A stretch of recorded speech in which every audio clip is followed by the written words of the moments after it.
I wanted to just take some time to give a few quick updates about things that are still looking nice and starting to bloom here in June.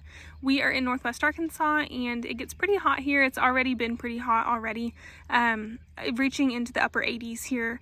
But some things are still really going strong. My snapdragons are a general group snapdragon, meaning that they bloom kind of like late spring, midsummer, so they are still going.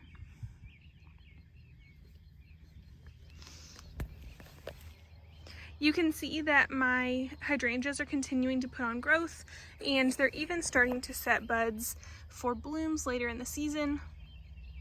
The lighting is kind of strange. They're not actually this yellow in person. They look more of a true green. Down here are some more snapdragons looking just lovely. And you can see this one in the back. I would say it's probably at least a foot tall, but most of them are fairly short. And then if you don't stake your snapdragons, they just kind of grow to the side. So these ones would be more upright if I had them staked. Here are some bupleurum. Remember that I got these in the ground pretty late, but these ones are actually sending up a stem that would be long enough to cut. My hope is to do the fall sown method with these next year, and I'll let you guys know how that goes. This is my furthest along limelight hydrangea, and you can see that it already has some really nice buds happening. Remember that in the last kind of update, my yarrow was looking really nice, and it just continues to bloom and bloom and bloom, and I just continue to cut it. So these blooms that are kind of more of a pale, almost more toward cream color, those ones are the oldest, and then the brighter pink are the newest. And I find that the older ones do better as far as not wilting in the vase, but as long as you put them in water right away, they should both do fine, whether they're fresh blooms or they're a little bit older. The only thing that I try not to cut is blooms that are just like this. They're not quite open yet. Those ones tend to flop pretty bad. You can see that my columbine is still just completely full of seed. I'm not sure when those pods are going to go away, but I'm hoping it'll self-seed in the garden, so I'm leaving them. And crazily enough, there are still some blooms on here. I don't know how that is possible because they've been blooming since probably March and still have some blooms on them. You can hear all the seeds in there.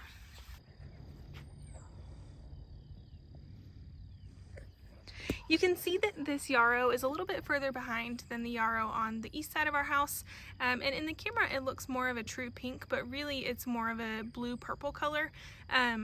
Not truly blue, but more of a blue toned purple. I really like this one for arranging as well. And then this one next to it you can see is more of a burgundy color, which is really nice in arrangements also. The daylilies are just blooming their heads off. They are looking really nice. If you look closely, you can see that there's actually a blackberry in between them. Those were in a pot together with blackberry, and I thought that I got all the roots out, but I guess I did not, so I need to dig that up and plant it somewhere along the fence line.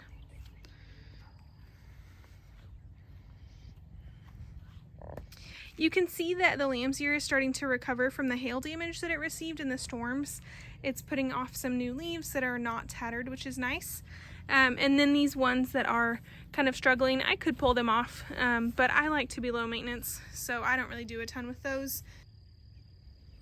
The salvia and the sedum are still blooming as well, and they're accompanied by some blooms from my hostas. I like the combination of the purple blooms with the purple, but I grow hostas mostly for their leaves, not really for their blooms, but they're looking really nice. And if you look back in there, you can see there are still some bare spots here and there, but the hostas are filling in really nicely. And if you'll remember, I transplanted these from the east side of my house.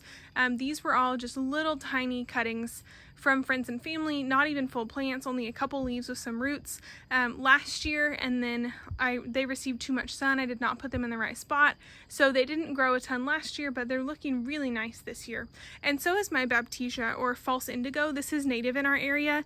It has not bloomed yet this year. I don't know if it will bloom. It usually blooms early spring, but it went from just some tiny little tendrils to probably 2.5 foot tall bushes, and there's 3 of them in this row right here.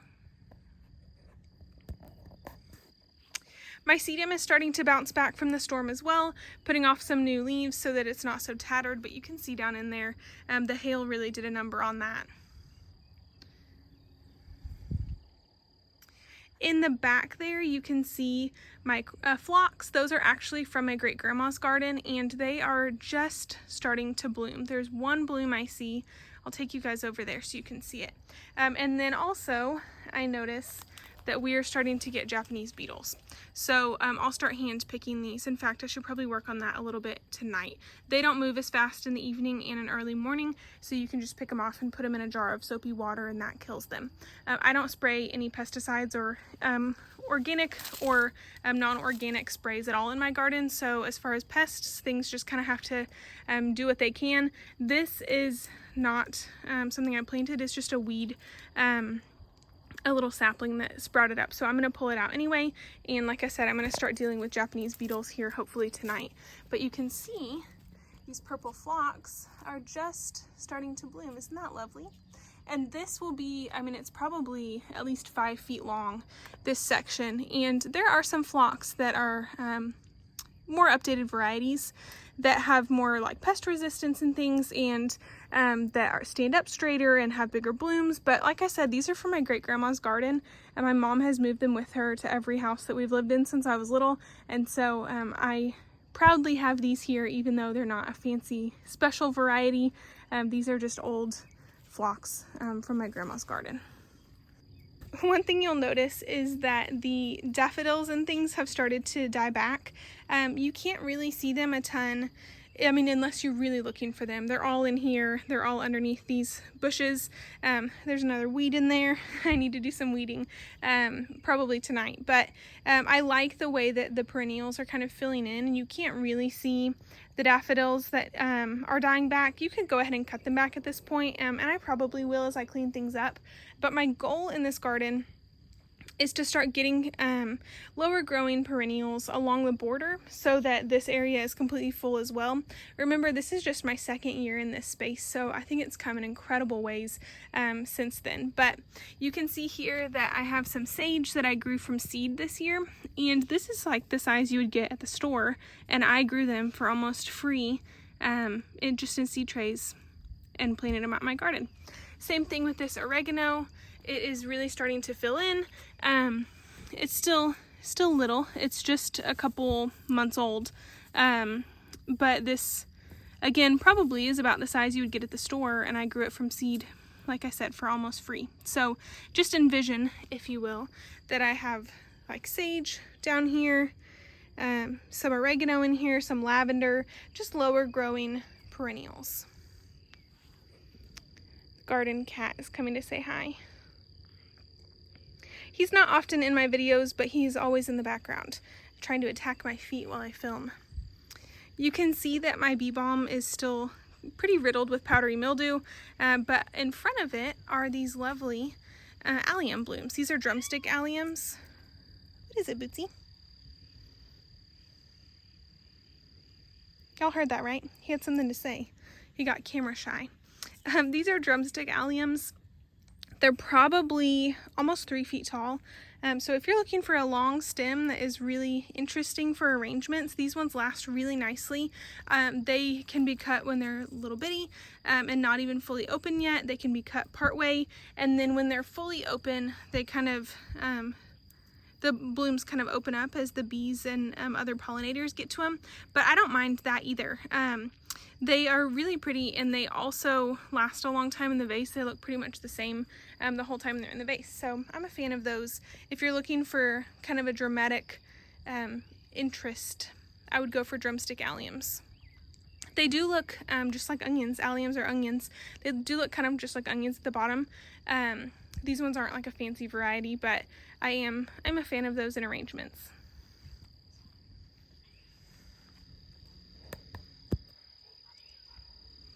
Moving down here, you may notice that these daylilies that are purple are blooming. When I got them from my mom, I wasn't sure what color they would be, but I really like the purple with this purple spilled wine Weigelia here, and also with my Nepeta further on. I think it's a great combination. And you can see that some of these More purple yarrow are a little bit further along than down the way. Yarrow is another thing I grew from seed, and as it grows and spreads, I just divide it and keep spreading it throughout my garden. You can see that these ones are a little bit further, but again, when they're further on, they work really nice in the vase as well.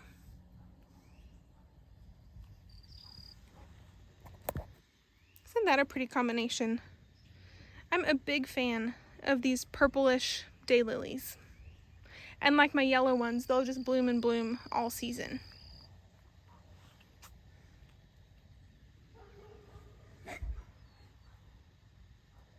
If I swing you over a little bit here, you can see that some of my hollyhocks that made it through the storm are still blooming. There's some, this branch is laying on the ground, it goes all the way over here, but there's some blooming on that side.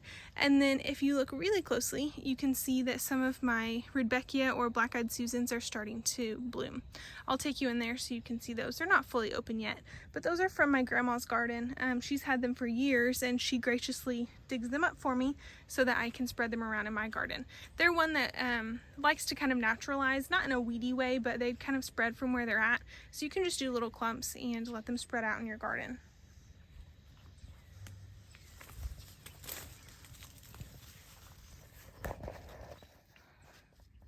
You can see that this guy is just about to open up. He's looking really nice. And I don't know what is going on with this peony next to it. I don't know what this yellow is. I'll have to do some research there. He does not look happy.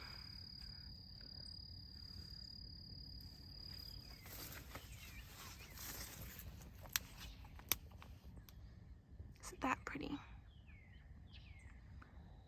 You can see that even though this hollyhock took quite some damage in the storm, there are a ton of blooms on it still, so I'm hopeful that it'll still continue blooming into the season. Here are some coneflowers, and these are another one that likes to spread a little bit.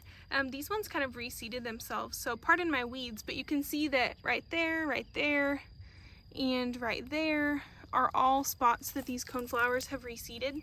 These ones I just got at the store, and they're like a sunset mix. I don't know why this one opened up and its bloom is not full, but you can see they're kind of this like peachy orangey color. They're like a little bit yellow on some, a little bit pink on some. This one looks like it'll probably be more pink than peach, but it's quite a pretty color. I'm a big fan of those.